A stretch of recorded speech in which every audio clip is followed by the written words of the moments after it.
Asterisk, the mop bucket wheels squeaked against the hospital's linoleum floor as Maria pushed it down the long corridor of the veterans' wing. At 17, she'd been helping her father clean these halls for 3 years now. Ever since her mother passed away and money got tight, most kids her age were out with friends on Saturday mornings, but Maria didn't mind. There was something peaceful about the early hours before the hospital fully woke up. Asterisk, Buenos dias. Mr. Chen, she called softly, peeking into room 347. Asterisk, the elderly man in the bed turned slowly, his weathered face breaking into a smile. There's my favorite girl. Right on time. Asterisk, Maria wheeled in her cart and began tidying his room, but not before helping him sit up properly and adjusting his pillows. Mr. Chen had been in this room for 8 months now, recovering from a stroke that left his right side weak. He had no family, at least none that ever visited. Asterisk, did you eat your breakfast? She asked, eyeing the half-touched tray. Asterisk, that oatmeal tastes like paste, he grumbled. Asterisk, it probably is paste, Maria laughed. But you need your strength. She sat on the edge of his bed and spooned some oatmeal, adding extra brown sugar from the packet she'd saved from her own breakfast. Come on, just a little more. Asterisk, he ate reluctantly, like a stubborn child. This had become their routine. Maria would clean his room, help him eat, read him the newspaper, and tell him stories about school. In return, Mr. Chen would share tales from his youth stories about a different time, a different world, though he always stayed vague about the details. Asterisk, you remind me of someone, he said one morning, as she brushed his thinning white hair, someone who never gave up on people, even when she should have. Asterisk, who? Maria asked. Asterisk, my commanding officer's daughter. Long time ago, his eyes grew distant. She believed people were fundamentally good. I hope life never proved her wrong. Asterisk. Maria squeezed his hand. I think she was right. Starsk weeks turned into months.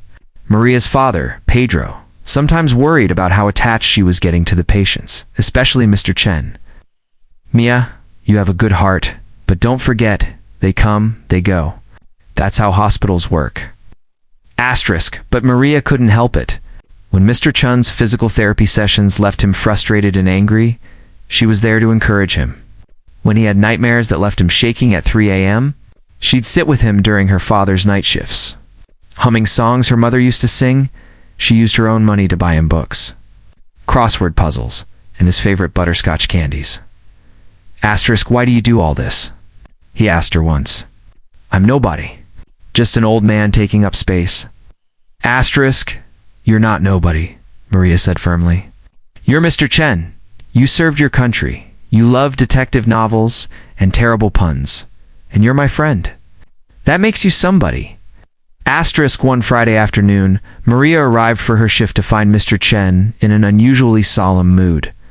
He was staring at an old photograph she'd never seen before, young, Asian man in military uniform standing beside a jeep. Asterisk, is that you? She asked. Asterisk, he nodded. Korea, lifetime ago. He was quiet for a moment. Maria, there's something I need to tell you. I haven't been completely honest about who I am. Asterisk, before he could continue, her father called her to help with an emergency cleanup. Later, she promised, squeezing his hand. But later never came. The following Monday, Maria arrived to find Mr. Chen's room in unusual commotion. Nurses were checking equipment, and the usually relaxed veterans wing felt charged with energy. She approached his door nervously, her heart pounding. That's when she saw them. 8 military officers in dress uniforms stood at attention in the hallway.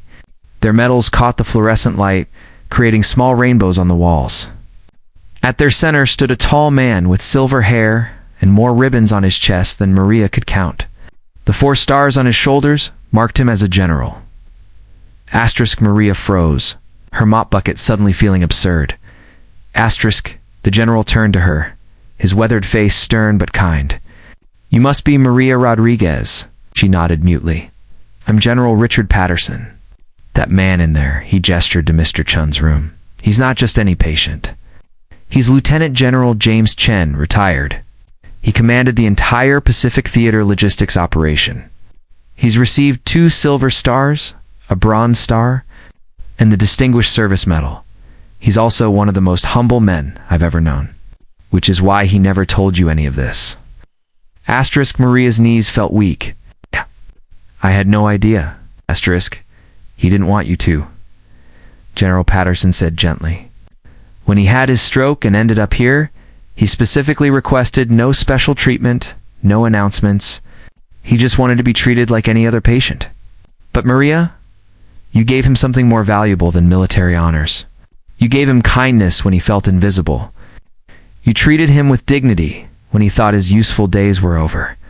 Asterisk one of the officers, a woman with captain's bars, stepped forward. General Chen speaks of you constantly.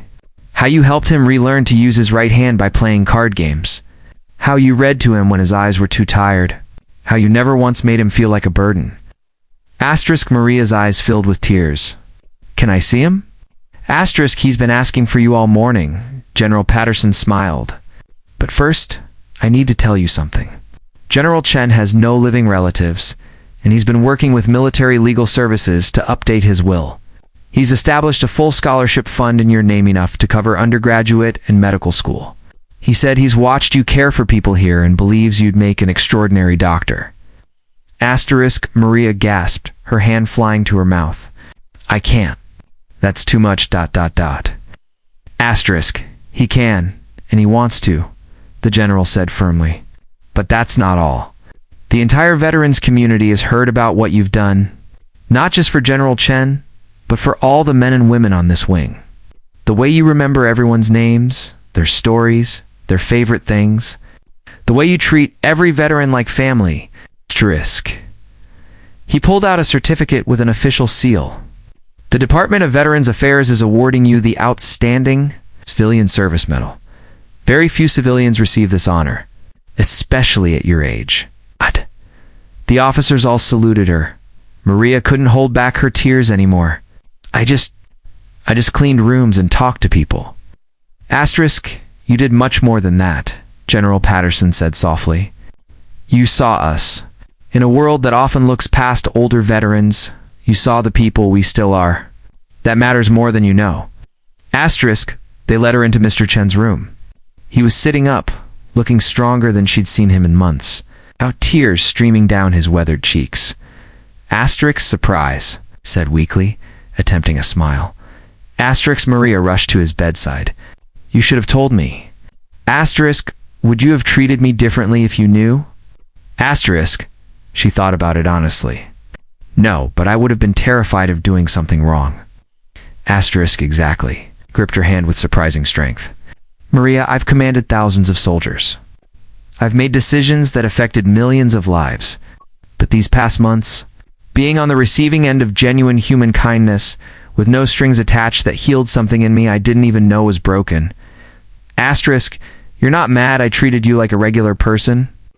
Asterisk, I'm grateful, he said, because that's exactly what I needed to be again. Just a regular person who needed help and found an angel in scrubs who didn't care about ranks or medals. Asterisk General Patterson leaned in the doorway.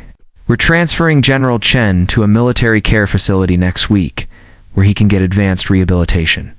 But he wanted to see you first, to thank you personally, and to make sure you knew about the scholarship. Asterisk, I'll visit, Maria promised immediately. Every week.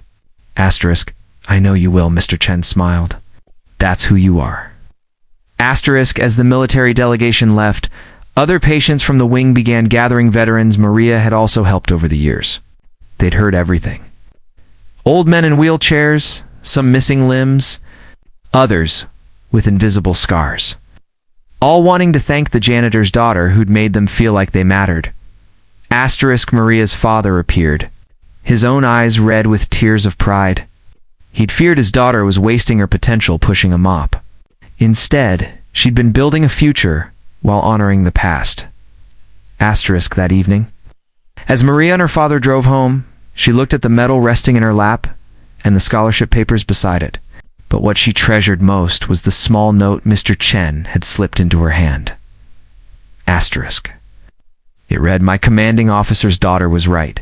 People are fundamentally good. Thank you for proving it to an old soldier who'd forgotten. Your friend James? Maria smiled, tucking the note into her pocket right next to her heart where it belonged.